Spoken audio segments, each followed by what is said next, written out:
Demand చేసిన దానికి ప్రభుత్వం నుంచి సరైనటువంటి స్పందన ఇప్పటివరకు కూడా లేదు.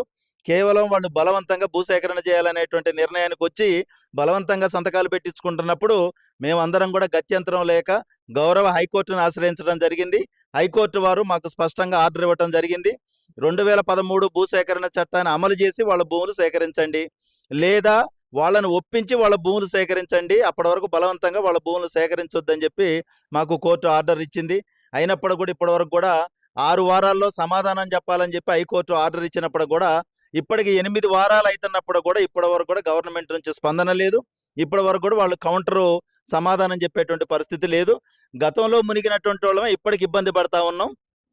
మళ్ళీ వరదలొస్తున్నాయి, మళ్ళీ మునుగుతాయి. మరి మీరు మాకు ఏమిస్తారో చెప్పకుండా మళ్ళీ మేము ఇప్పుడు మునిగిన ఇండ్లు బాగు చేసుకోవాలనా? బాగు చేసుకోవద్దా? ఆ ఇళ్లల్లో మేము ఉండాలనా? ఉండొద్దా? ఏది తేల్చకుండా మమ్మల్ని మానసికంగా ఇబ్బందులను పెట్టి ఇబ్బంది పెడతా ఉన్నారు. ఎవరికి వాళ్ళు స్వచ్ఛందంగా వాళ్ళే ఎళ్ళిపోయేటట్టు చేయాలనే ఒక నిర్ణయానికి వాళ్ళొచ్చినట్టుగా మాకు కనపడతా ఉంది.